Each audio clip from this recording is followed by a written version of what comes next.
For more information on how to include Arizona PBS in your estate plans, call 602-496-8888.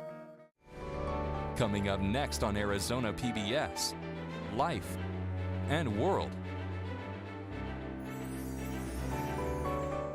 In a time of change, where can you find in-depth reporting and thoughtful analysis? Washington Week on PBS. Join moderator Robert Costa. When I was at the Capitol this week, I encountered the same. And a panel of award-winning journalists. You're seeing a divided nation, and you're seeing for insights and perspective. Tonight there was a key development in the Senate. You won't find anywhere else. What a week. Washington Week. Friday night at 7 on Arizona PBS.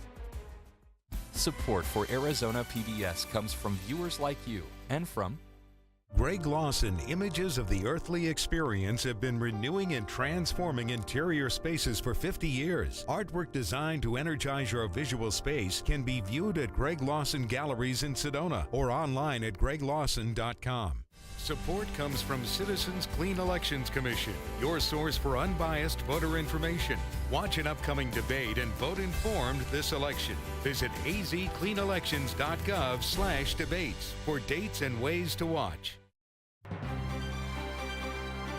From the Cronkite Studios in downtown Phoenix, this is Cronkite News. Coming up tonight, can the supply meet the demand? How an Arizona utility company is working to make sure customers are safe and don't lose power. Plus, those who work outside in triple digits, how do construction workers complete their projects while also staying hydrated? And a $30 million grant to help the city of Phoenix redevelop public housing. Cronkite News starts now.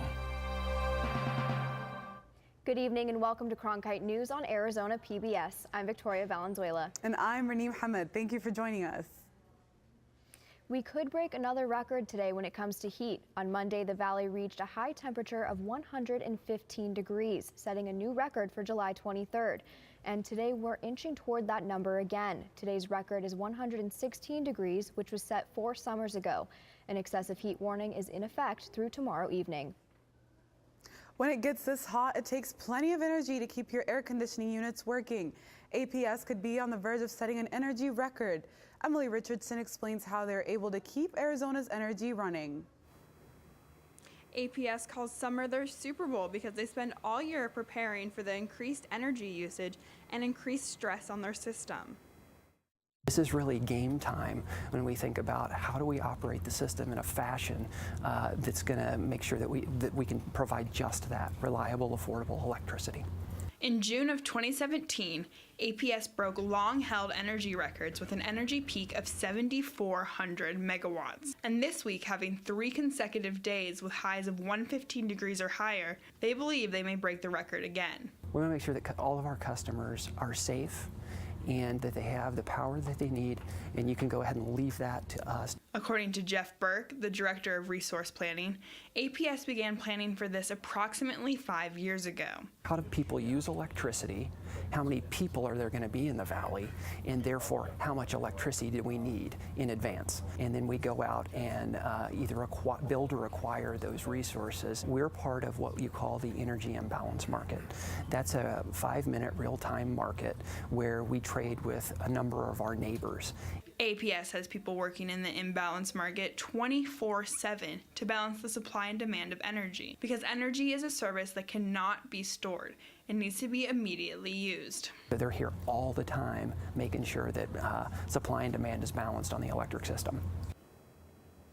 APS says we use approximately double the amount of energy during summer than we do during non-summer seasons. In Phoenix, Emily Richardson, Cronkite News.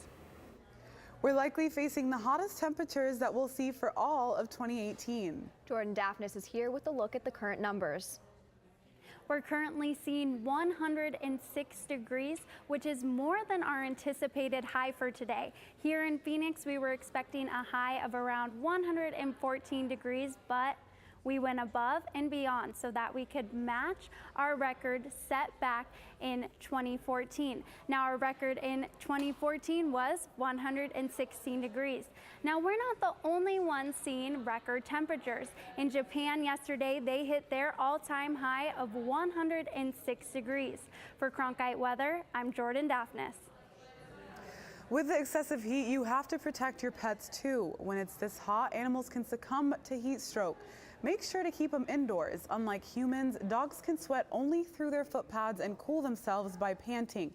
Never leave an animal inside a hot vehicle. Temperatures can quickly soar in parked cars, and a dog or a cat can die inside within minutes.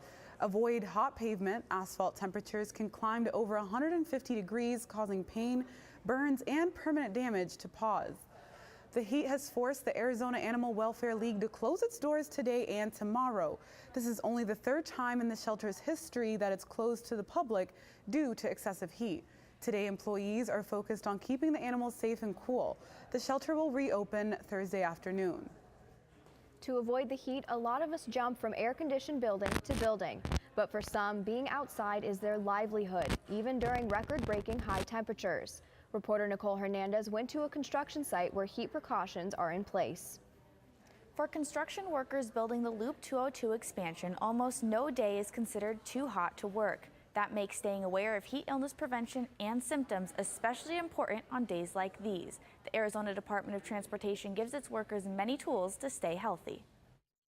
Neck towels, cooling towels, sunshades, 1 per water, electrolyte drink, so replenishes body, and sunscreen. Even though these products won't necessarily keep someone cool in the extreme heat, they can keep people alive when paired with awareness. Every Monday we have an all-hands safety meeting, everyone on this segment. This week's safety topic, heat stress. Buddy system, watch out for your buddy. Know yourself. If you start feeling these symptoms, we go through all of that, then tell somebody. Don't just try and keep working. Some construction sites can reach 15 to 20 degrees hotter than the ambient temperatures, meaning days like today can reach upwards of 130 degrees. And with this being ADOT's largest highway project, that means about 1,000 people are working in these conditions. During these hot summer months, we actually adjust some of the work schedule. So we have construction occurring much earlier in the morning. Sometimes as early as 5 a.m. to avoid working in the hottest parts of the day. Hey, we work outside, we have this job, and do the little things to get you home safe. All of these are just one of those little things. In the 2 years that the South Mountain Freeway project has been under construction, no one has had a heat-related injury. In the broadcast center, Nicole Hernandez, Cronkite News. About 40 million people across the country are dealing with an excessive heat warning or heat advisory. In Southern California, the heat is bringing an increased threat of wildfires. California's power grid operator has also asked customers to voluntarily conserve energy. Californians are being asked to ease off the air conditioner and other appliances during the time of peak power usage from 5 to 9 p.m. Residents are looking for ways to beat the heat during this advisory. It's hot. It's really hot outside. And air conditioning. I just kind of want to watch a movie. The seats and the air conditioning. What are the seats and recliners? Yeah. Yeah, I'm pretty excited for the air conditioning as well. It's pretty hot out here. The alert to conserve goes through Wednesday night at this point.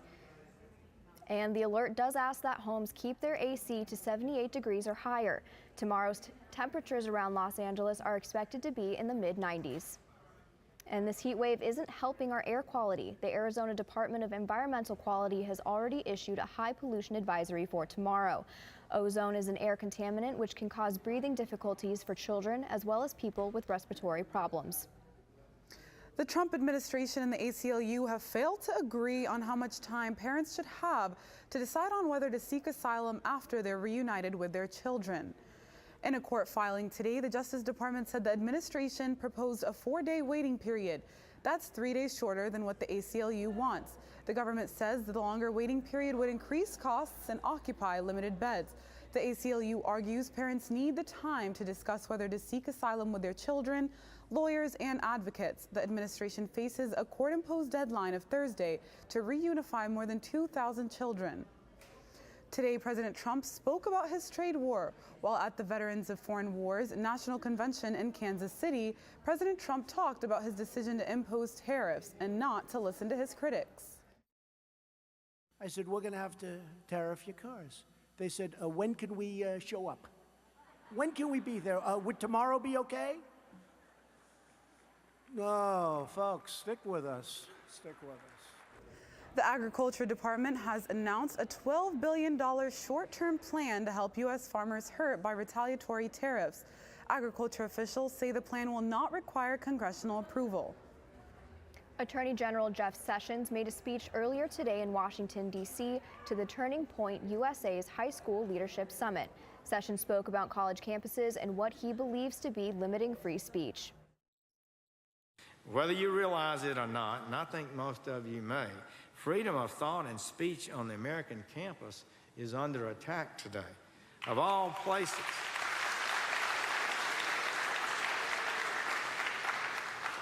the college campus should be where debate and discussion should be appreciated, honored, but nowhere has there been more arbitrary and capricious restrictions on free speech than in the supposedly educational institutions of this country.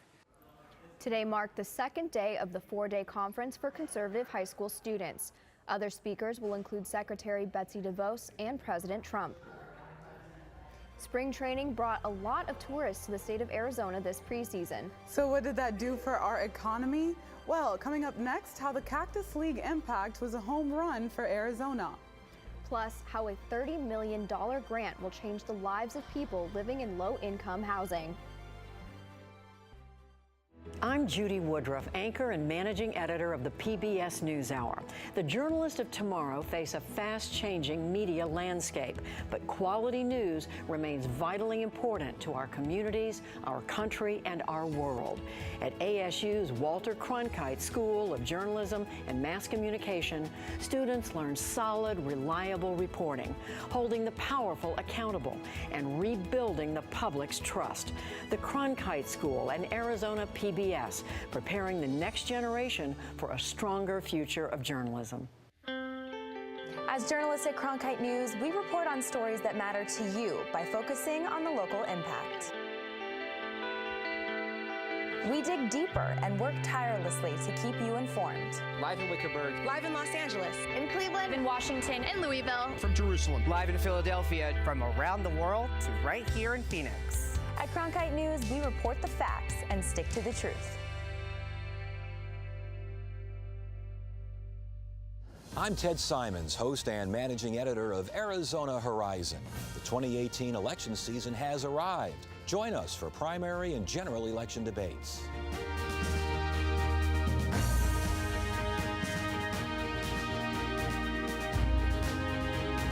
Right here, meet the candidates and hear their positions.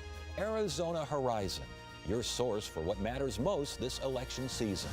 Only on Arizona PBS. By the year 2050, there will be more plastic in the ocean than fish. Before Professor Halden, I had an insane amount of passion, but I almost felt helpless because I didn't know how to use it. Professor Halden gave me a chance to make a difference. Being at a place like ASU allows you to take these big leaps.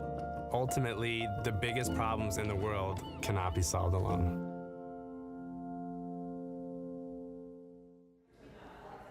Governor Doug Ducey is calling for a ballot initiative that would end legislative immunity. The desired measure comes after an Arizona lawmaker was pulled over for speeding earlier this month. Representative Paul Mosley was caught on camera bragging about speeding to a sheriff's deputy. Mosley was not cited because of immunity. Ducey says that the legislative immunity needs reform and he hopes to see it on the 2019 ballot. The governor signed an executive order last week ordering state troopers to cite lawmakers if they break any traffic laws.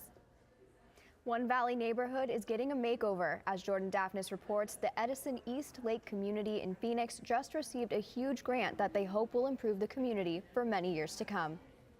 Around this time last year, residents in the 75-year-old low-income neighborhoods of Edison East Lake were worried they would be facing a funding cut. Today, they received a $30 million grant to help them revitalize their neighborhood. Martha Ortiz has lived in the Sidney P. Osborne neighborhood in the Edison Eastlake community for more than 15 years. To her, receiving a grant is about more than just money.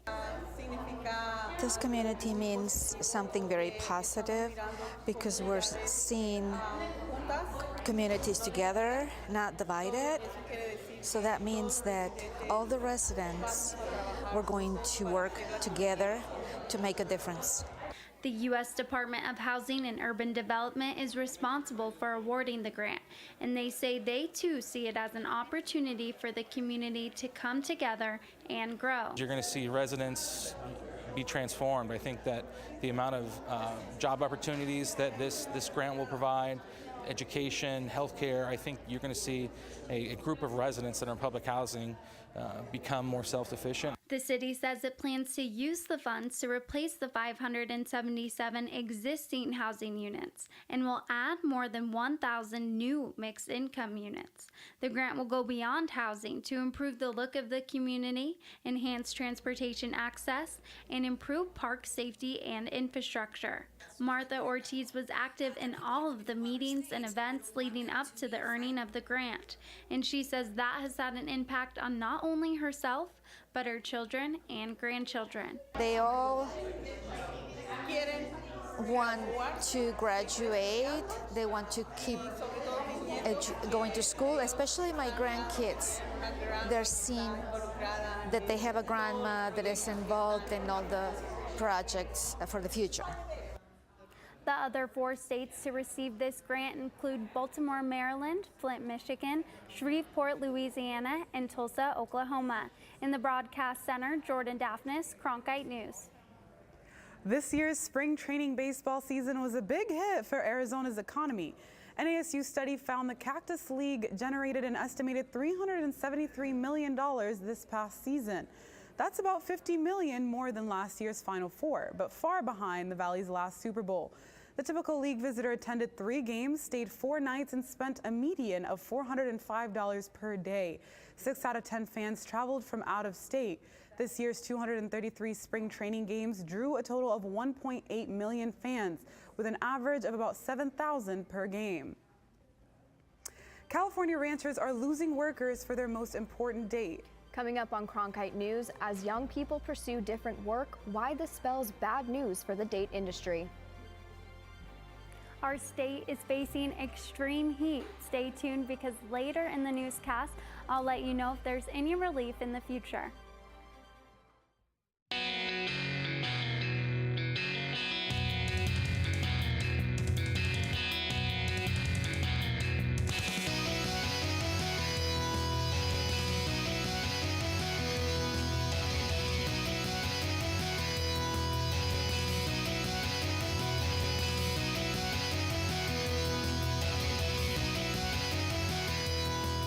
Cronkite News, weeknights at 5 on Arizona PBS. I'm Matt Berry, ESPN Sports Center anchor and graduate of ASU's Walter Cronkite School of Journalism and Mass Communication. With its bachelor's and master's degrees in sports journalism, the Cronkite School is preparing the next generation of sports journalists to tell stories that matter, stories that excite, inspire, and inform. Cronkite immerses students in covering sports at all levels in one of the country's top sports markets.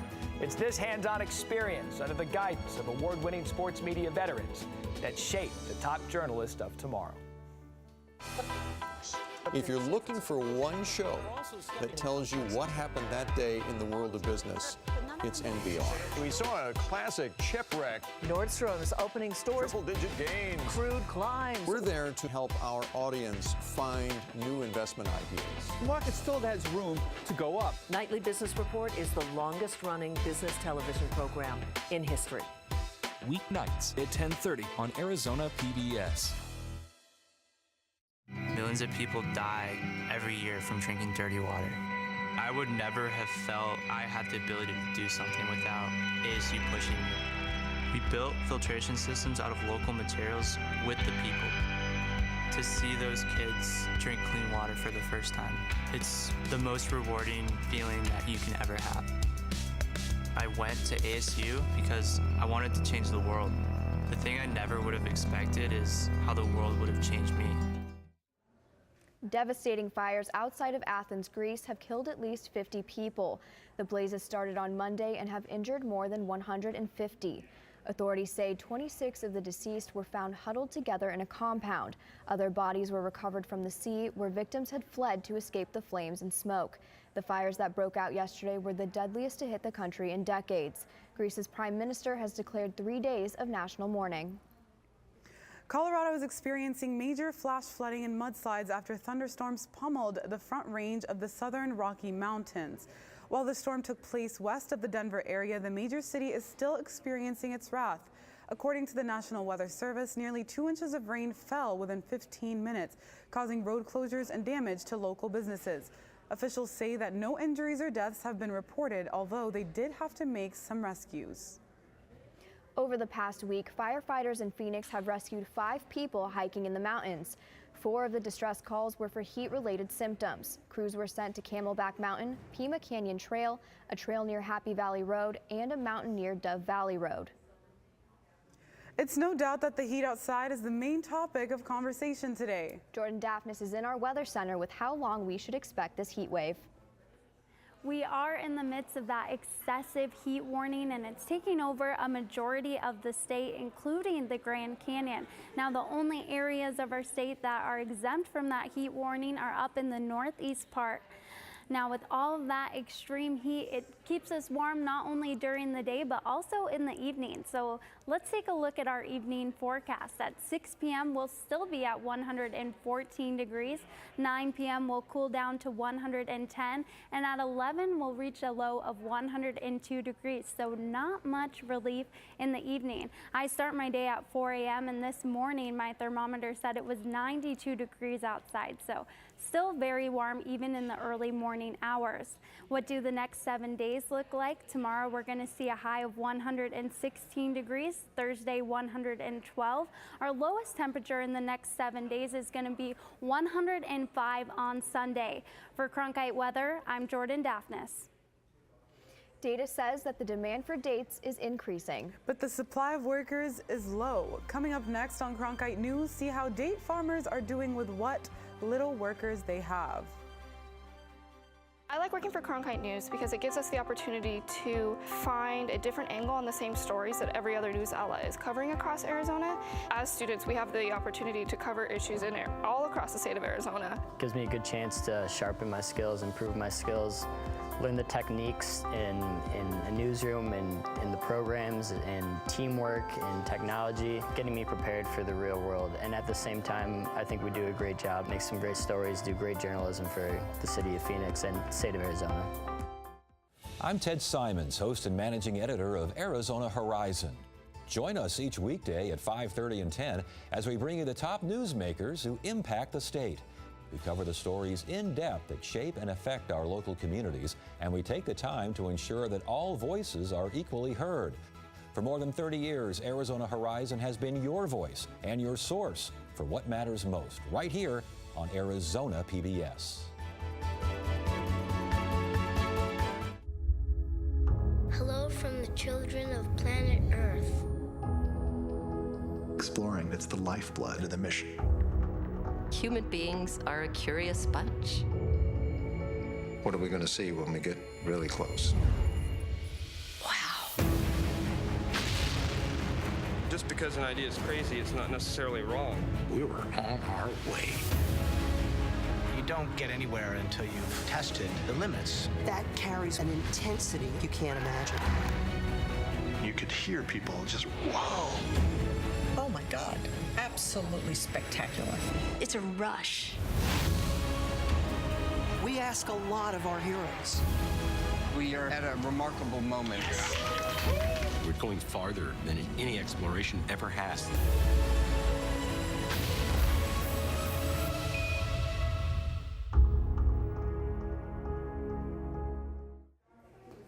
California's Coachella Valley produces 95% of the country's dates, but fewer laborers want to work in this demanding agricultural field. Reporter Micah Bledsoe visited the date capital of the U.S., where working in palm trees requires skills like scaling ladders with machetes and hanging from palm fronds. Even as industry experts say, demand for dates is increasing. The number of people willing to do the work is not. Pedro Medina has worked at the Flying Disc Ranch for 20 years. He pollinates trees and prepares them for harvest. It's something that takes practice. Practice on learning how to get the job done. It's a bit difficult, dangerous as well. Vince Salmons, an agricultural superintendent from the University of California in Riverside, says as older workers like Pedro leave their jobs, it's harder to find people to replace them. As the older palmeros, as they kind of retire out of the business, there's not as many young people that are willing to, take their places. From 2014 to 2015, the U.S. exported 14 million pounds of dates worth $43 million, according to the Iowa-based Agricultural Marketing Resource Center. Robert Lauer, owner of Flying Disc, says the industry is growing, but needs more workers. We went from a few thousand acres in this valley to tens of thousands of acres. And then in Arizona, it's been morphing into a bigger operation too. Salmon says date harvesting will have to be simplified by using costly lifts, making it safer and easier for palmettos. And so maybe what they're going to have to do is they're going to have to look at more mechanization. Reporting in Coachella Valley, Micah Bledsoe, Cronkite News. When it comes to hydrating, most people go for a bottle of still water. However, sparkling water is now believed to be just as hydrating. According to a study, carbonation in water has little effect on total hydration. Experts found that the major difference between still and sparkling is that carbonated water may run through your body faster. Sparkling water can affect how much water is consumed. The Academy of Nutrition and Dietetics says some people may find bubbles enjoyable, while others get bloated quicker. Overall, experts say that flat water is better for exercise, while sparkling is better during leisure time. For years, health experts have said that diet soda is bad for our health, but now it's believed to help lower your risk of getting colon cancer. Over the past 7 years, researchers from Yale Cancer Center studied around 1,000 cancer patients. The results found that those who drank at least one 12-ounce serving of diet soda were 46% less likely to have recurring colon cancer. The center urges people to hold off on consuming massive amounts of diet soda, but they plan on conducting more studies to better understand this discovery. Cronkite News is proud to be the news division of Arizona PBS. Here's what's coming up on Arizona Horizon and PBS NewsHour. On the next Arizona Horizon, the Cactus League is still an economic hit in the valley, and we'll hear from Katie Hobbs, a lone Democrat running for Secretary of State. That's the next Arizona Horizon. I'm Judy Woodruff. On the next NewsHour, it's not summer break for everyone. We visit one school in Michigan to weigh the pros and cons of year-round education. That's Tuesday on the PBS NewsHour. That's it for Cronkite News tonight. Thank you for joining us. For top Arizona stories anytime, go to cronkitenews.azpbs.org.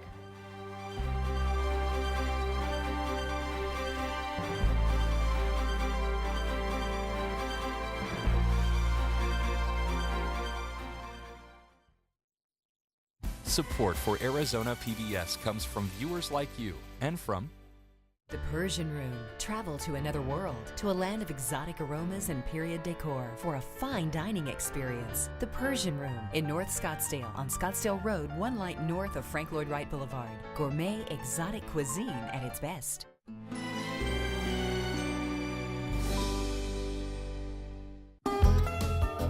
On No Passport Required, Chef Marcus Samuelson digs into the cuisine and culture of Chicago's Mexican community. Where would we be